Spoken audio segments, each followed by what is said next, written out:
Comment trouver la définition analytique d'une homothétie?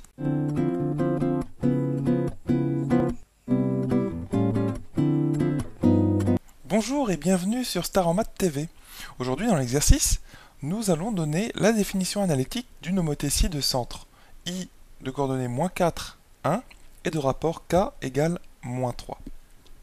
Alors qu'est-ce que c'est qu'une définition analytique d'une homothétie? Alors déjà, la définition analytique d'une transformation dans le plan ou dans l'espace, c'est en fait quelque chose qui donne la relation entre les coordonnées d'un point transformé et les coordonnées du point original. Donc en gros, si le point transformé c'est M', qui est de coordonnées X', Y', eh bien on cherche à connaître les dépendances de X' et de Y' par rapport aux coordonnées du point initial, donc le point M de coordonnées X, Y. Donc sachant qu'ici, le point M' est le transformé de M par notre homothétie qu'on va noter H. D'accord? Donc en fait, ce qu'on cherche à savoir, c'est X' égale quelque chose en fonction de X et Y, donc une fonction de deux variables qui sont X et Y, et de la même façon, Y' égale une autre fonction de X et Y. Donc nous, on cherche à connaître ces fonctions f et g. Ça peut paraître un petit peu compliqué, c'est un peu une définition théorique, mais ce qu'on cherche à savoir, c'est de quelle façon x' dépend de x et y, et de quelle façon y' dépend de x et y. D'accord? Donc nous, on va chercher les fonctions f et g. Comment on va faire? En fait, on va revenir à la définition, tout simplement, d'une homothétie, qui est ici de centre I et de rapport K égale -3. Donc, qu'est-ce que c'est qu'une homothétie?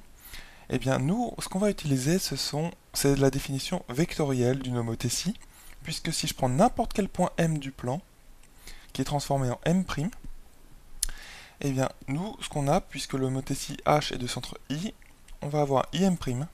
Ça, c'est vraiment une définition importante à retenir pour une homothétie, égale K IM. Donc cette définition-là est très très importante puisqu'elle caractérise une homothétie. Qu'est-ce que ça veut dire qu'il caractérise? Eh bien ça veut dire que une homothétie, entre guillemets, c'est ça. C'est cette relation-là. D'accord? Donc nous allons utiliser cette égalité vectorielle. Comment?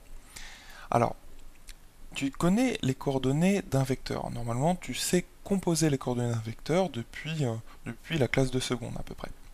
Donc, si tu as M' qui est de coordonnées X' et Y', et que tu connais les coordonnées du point I, qui sont ici -4 et 1, eh bien le vecteur IM', il a quoi pour coordonnées? Eh bien simplement, entre guillemets, les coordonnées du point M' moins les coordonnées du point I.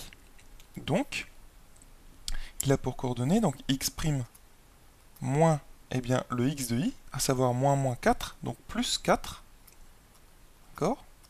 Et sa coordonnée suivant y à ce vecteur IM', c'est y' moins yi. Donc y' moins 1. Voilà les coordonnées de notre vecteur IM'. Maintenant les coordonnées du vecteur IM. De la même façon, sachant que M est de coordonnées x, y, c'est un point quelconque dans le plan, et qu'on va transformer par h et qui va donner M'. Donc IM, c'est bien tout simplement xm, donc x en fait, moins 4, donc plus 4. Et pareil, donc ym, donc c'est y, moins yi, c'est y moins 1. Voilà. Donc maintenant, ce qu'on va essayer de traduire, eh bien c'est tout simplement que im' égale kim, puisque notre transformation dans le point est une homothétie, de centre I de rapport K égale -3. Donc, eh bien, si tu prends n'importe quel point M du plan, sont transformés et caractérisés par cette relation vectorielle-là, im' égale kim. Donc, continuons à utiliser cette relation-là.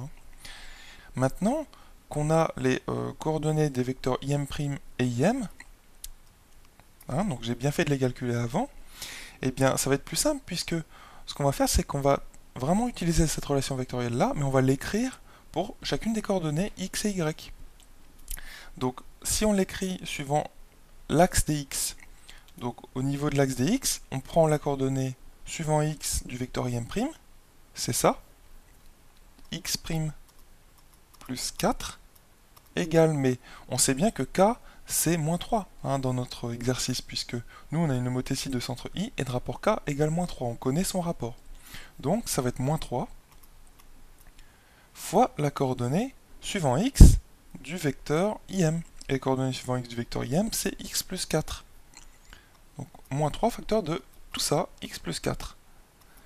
Et suivant l'axe des y maintenant, hein, donc j'écris vraiment cette relation vectorielle là, mais suivant les deux axes, x et y. On obtient donc la coordonnée suivant y de im', c'est y' moins 1, hein, donc c'est ça, c'est égal à moins 3, toujours k donc, fois la coordonnée du vecteur im suivant y, donc c'est y moins 1. Voilà, donc on obtient ce système-là. Ici, je n'ai fait qu'utiliser cette relation très très simple qui fait que si tu as u est égal à, disons, k fois le vecteur v, et bien si tu as u qui est de coordonnées x et y, et v qui est de coordonnées, disons, a et b, et bien ça donne tout simplement x égale ka et y, hein, donc tu as un et, y égale tout simplement kb.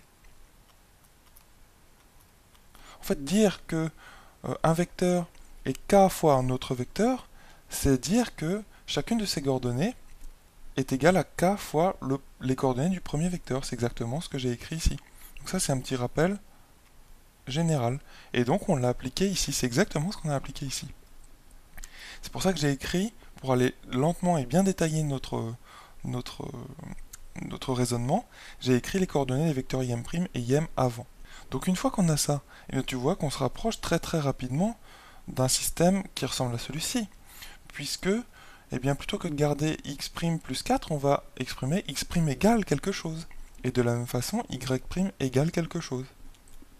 Eh bien c'est très très simple. On va développer ici à droite pour que ce soit plus joli. Et on va passer le 4 de l'autre côté, et le moins 1 aussi de l'autre côté.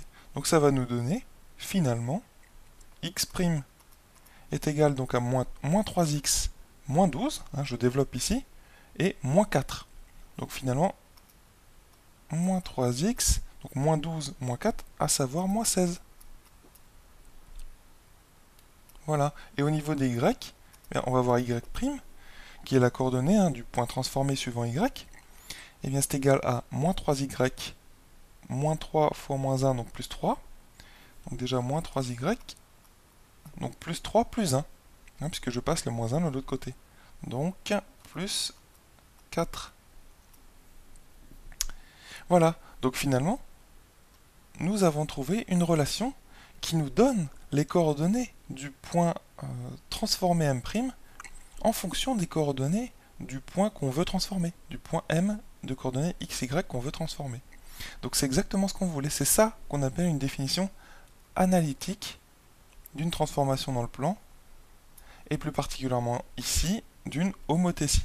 Donc on connaissait son centre, donc les coordonnées de son centre, et aussi on connaissait son rapport. Donc il suffisait finalement de reprendre cette relation vectorielle et de traduire cette relation vectorielle-là en termes de coordonnées. Et c'est exactement ce qu'on a fait ici. En fait, il suffit de voir ce que donne cette relation vectorielle suivant l'axe des x et suivant l'axe des y.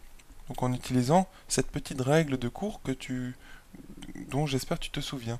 Voilà.